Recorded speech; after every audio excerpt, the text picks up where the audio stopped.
नमस्कार, आप देख रहे हैं मीडिया दर्शन और मैं हूं आपके साथ सचिन तिवारी। हाल ही में बिहार में नगर निकाय का चुनाव हुआ था, जिसमें जनता के द्वारा पार्षद, मुख्य पार्षद, मेयर, उप मेयर का चुना गया था। आज पटना में उप मेयर संघ का एक बैठक चल रहा है। क्या उद्देश्य है कि लोग बैठक कर रहे हैं, आइए हमसे बात करते हैं। जी बताइए, क्या उद्देश्य है कि आप लोग बैठक कर रहे हैं, क्या कारण है? बिल्कुल एक स्पष्ट हमारा जो मुद्दा है कि बिहार सरकार ने जो चुनाव कराया है, जिसमें जनता के द्वारा दोनों चुने गए, हमारे अधिकारों की हनता होती है, हमारे अधिकारों को वंचित किया गया है। उसी की लड़ाई के लिए आज एक कोर कमेटी की बैठक की गई है। क्या सरकार से क्या मांग है? सरकार से बिल्कुल स्पष्ट मांग है कि जिस तरह से अध्यक्ष का आपने अधिकार दिया, उसी तरह से उपाध्यक्ष को भी अधिकार दिया जाए। जी, हम लोग अपने बिहार नगर पालिका एक्ट में हम लोग को कोई अधिकार नहीं दिया गया है। वो अधिकार अगर नहीं मिलेगा तो हम लोग का चुन के आने का कोई फ़ायदा ही नहीं है। हम लोग जनता की सेवा कैसे करेंगे? जो अपेक्षा उन्होंने मत दे के हम लोग को कुर्सी पर विराजमान करने का प्रयास किया है या बैठाया है हम लोग को, हम उनकी अपेक्षाओं को कैसे पूर्ति करेंगे भैया?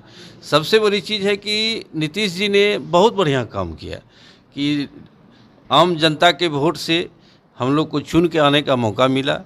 मैं और मेरा संघ इस बात की सराहनीय, उनके प्रयास को मैं स्वागत करता हूं। बहुत अच्छी पहल की उन्होंने। लेकिन मुख्य पार्षद के पास अगर सारा अधिकार रहेगा तो उप मुख्य पार्षद कैसे क्या करेगा? हम लोग का कहीं कोई सुनने वाला नहीं है। सारे बिहार में कमोवेश यही स्थिति है, सब जगह विवाद है। आप कहीं भी देख लीजिए, कहीं कोई सुनने वाला नहीं है। हम लोग का एज ए पार्षद से भी गए गुजरे हो गए हैं। अगर कुछ कहते हैं तो वहाँ का कार्यपालक, मुख्य पार्षद मिल के हम लोग को कहते हैं कि ये बिहार नगर पालिका एक्ट का बुक है, उठा के देख लीजिए आपका क्या अधिकार है। आप 0/0 हैं।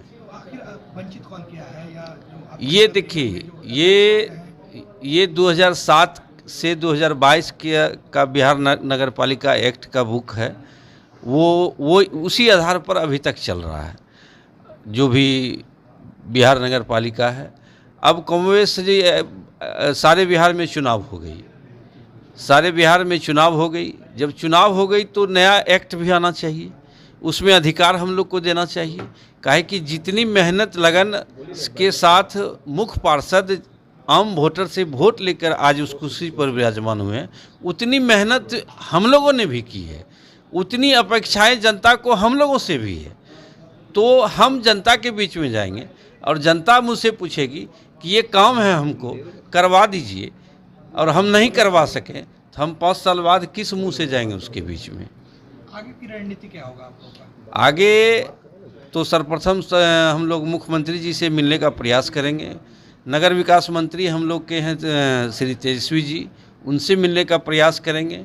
और जितने भी मंत्री विधायक हैं, सारे लोग को संघ का पत्र देने का काम करेंगे। मानसून सत्र है, उसमें भी हम लोग चाहेंगे कि हम लोग की तरफ से इस मुद्दे को उठाया जाए। और मेरा मांग भी यही है सरकार से कि हम सभी उप मुख्य पार्षद को अधिकार से वंचित नहीं किया जाए। अगर अधिकार से वंचित करते हैं तो इस चुनाव का कोई मतलब ही नहीं है। आपकी जो सपना है नीतीश जी का सुशासन का, तो कैसे पूर्ति होगी? इस ढंग से तो भ्रष्टाचार का बोलबाला है, सारे जगह यही स्थिति है। अगर हम लोग उसमें प्रयास करते हैं लगाम लगाने का, तो वो जो है हम लोग विफल हो जाते हैं। अगर सरकार आपकी बात नहीं मानती है, नीतीश कुमार नहीं सुनते, तेजस्वी यादव नहीं सुनते हैं, तो क्या करिए? तो आगे हम लोग क्या करेंगे? हम लोग तो तब धरना प्रदर्शन करेंगे, सड़क पर उतरेंगे। हर जगह, हर जिले में, पटना के सर्कुलर रोड में हो कि चाहे जहाँ हो, उनके आवास के आगे हम लोग बैठ जाएंगे, भूख हड़ताल करेंगे। संघ का बैठक किया गया कोर कमेटी का, इसमें हम लोग निर्णय आगे की रणनीति का लड़ाई का लेंगे कि जो हम लोग का अधिकार से वंचित रखा गया है, उस अधिकार को कैसे हम लोग प्राप्त किया जाए। इसी के लिए हम लोग का मीटिंग बैठक रखा गया है। ये थे पूरे बिहार के उप मेयर संघ के लोग। इनका कहना है कि हमको जनता चुन के भेजी है, जिस तरीके से मेयर को जनता चुन के भेजी है, उस तरीके से हम उप मेयर को भी जनता चुन के भेजी है।